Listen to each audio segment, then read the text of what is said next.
want to wish Jonathan the best.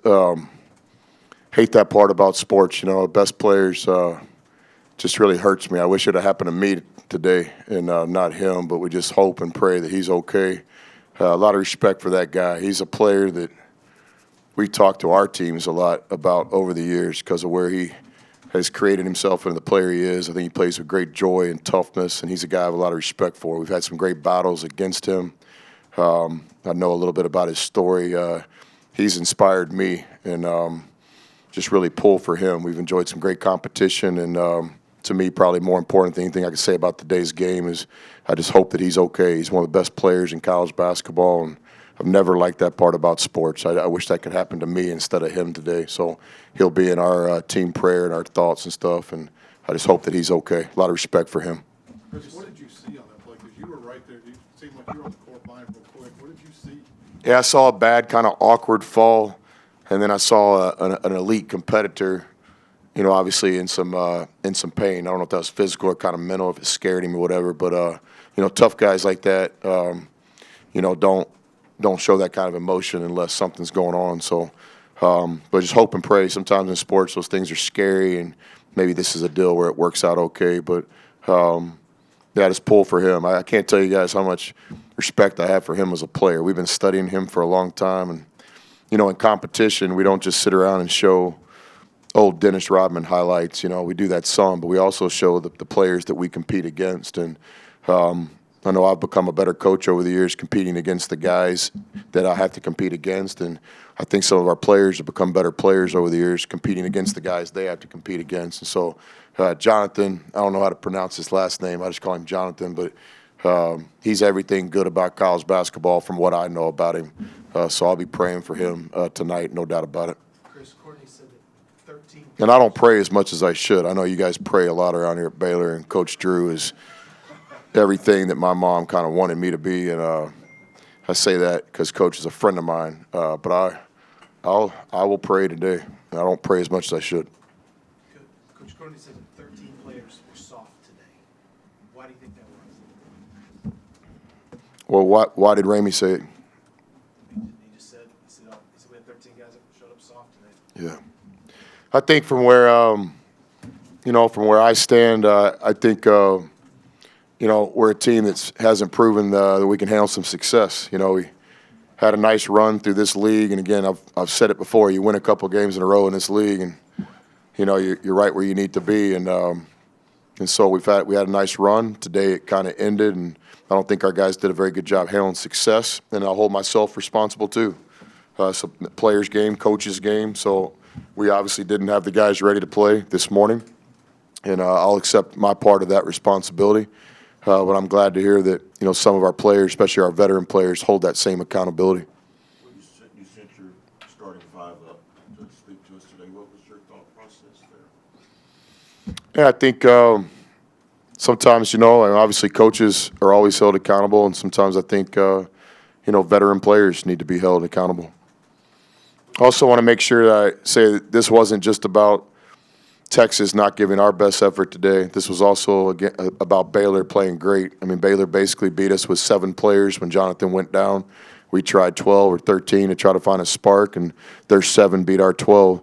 You look at their starting 5, some great statistical numbers in there. Everybody played their role today for Baylor. I would argue this is one of their best games they've played, and we knew that was going to happen. I told our guys, expect them to play their best game of the season or one of. I know this is an important game to Baylor. It's an important game to us. And we didn't do our part of the battle today. The last one for Coach, was there any thought to give Flagler the Abaji treatment basically once he started getting hot on the field? Yeah, it puts a lot of pressure on your defense when you did that. In the Kansas game, we did some things that ultimately helped us win the game, but it also was not one of our better defensive performances. It really weakens a defense when you try to take one guy out. And I thought today, Baylor's got really good players, and we tried sometimes to win some possessions like that, but give Baylor all the credit. I thought Akinjo, am I saying his name correctly? I thought he controlled the game today and played fantastic, and everybody kind of played off of him. But this is not one of our better defensive efforts, and we got to get back to practice tomorrow and try to get some things cleaned up. Can't get too high or too low. It's an 18-round fight. We got it handed to us today, and we congratulate Baylor on a great effort, and we'll get back to work and see if we can't get this thing turned around pretty quick. Chris, there's one play in the first half where Dillon gets the ball right at the rim, and instead of kind of turning it into him going up for a dunk, he spins, fades away, misses. It looked like you're kind of on the sideline telling him to dunk. Looked like guys were just maybe tentative, whereas against Kansas they weren't down there. Where'd that shift come from? Yeah, it was a big play. I think from my point of view on that one particular play, we're in the bonus. It's a physical game. Dillon's a talented guy that has all these moves, but I think, you got to take the ball to the basket right there. And then generally speaking, not just that play, because it certainly wasn't just Dillon, it was everybody. I think just, we got to go demand the foul. You got to get to the free throw line. It's a physicality when you play here against a Coach Drew team, and you're not going to beat Baylor shooting fadeaway jump shots. So I didn't like our aggressiveness tonight around the paint. We got to the paint, but I don't know. You got to take the ball right through a guy's chest from time to time. You can't fear the shot blocker. Victory's going to favor the more aggressive team player, and today give Baylor credit. I didn't see Baylor shooting a lot of fadeaway shots. I saw them going right through us, and I thought today we were way too soft, passive, whatever you want to call it, on offense. Then once you get behind, our defense didn't show up today. Once you get behind, now you're scrapping things. You guys saw it. We did everything we could to try to get back in the game, whether it be small ball or non-conventional lineups or changing some things. And give our guys credit. We scrapped a little bit to make it interesting, but, they threw one more punch and it knocked us out. Sutter, last one. You preach physicality. That's been a big tenet of yours going back your whole coaching career. That mindset, how do you continue to pound that in? Sooner or later, they've got to take ownership of it. Or where are they in that process as far into the season, in your opinion? I think toughness is an all-day, everyday thing. You're either tough or you're not. And sometimes, a non-tough guy can have a tough moment, but that's going to be 7th or 8th place. And so, fair question. I think we just got to keep working towards that. But I thought we were soft today, and you guys know I love my guys, and I've got their backs, and I believe in them, and we're having a good season. But I'm also a truth teller at heart. The way we played basketball today was not Texas basketball. It was soft. But give Baylor a lot of credit. The story is not just that we came down here and didn't play well. They were the reason that we didn't play well. A lot of respect for Coach Drew. I'm on the record for many, many years saying that and what he's built here. Congratulations to their players today, their fan base. They had a great crowd today. And then, again, our thoughts and prayers are with Jonathan. We hope that deal works out good. I just want him to know that, too. I have a lot of respect for that young man. Thanks. Questions, please? Use the mics, guys. Courtney, what happened there?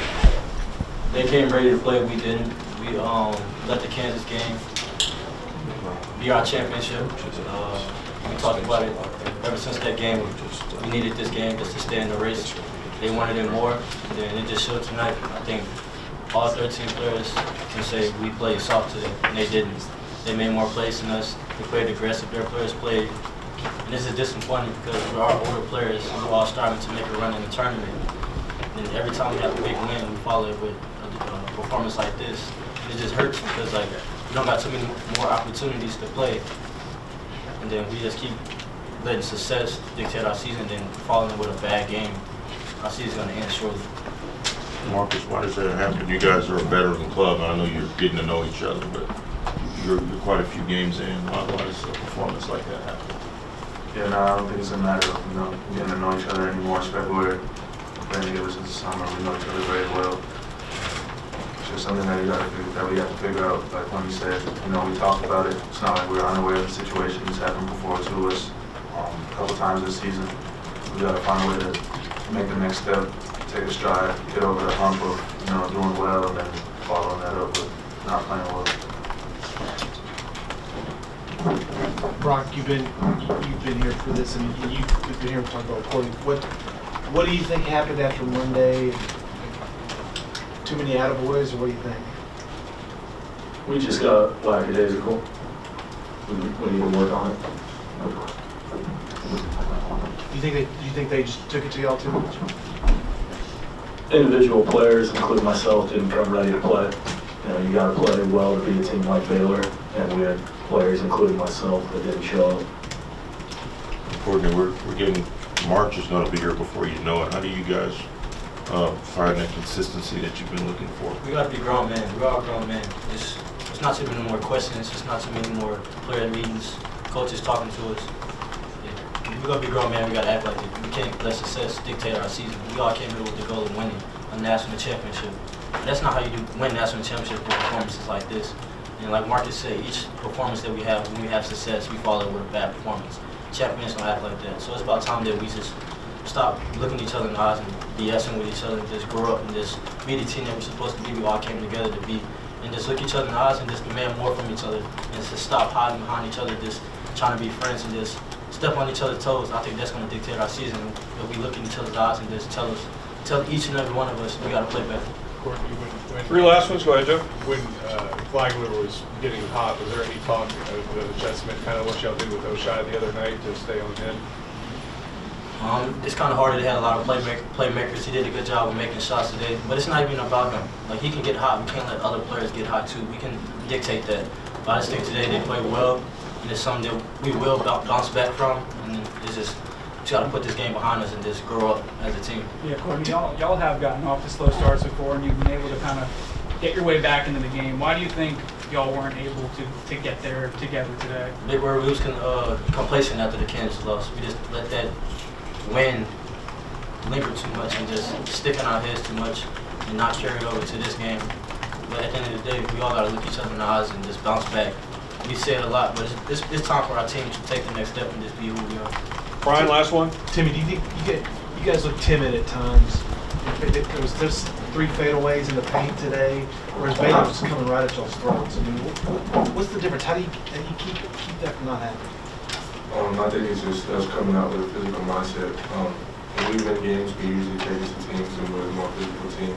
And we hit first, and when we lose, we're usually fading back and taking the hits instead of giving up and waiting for us to respond.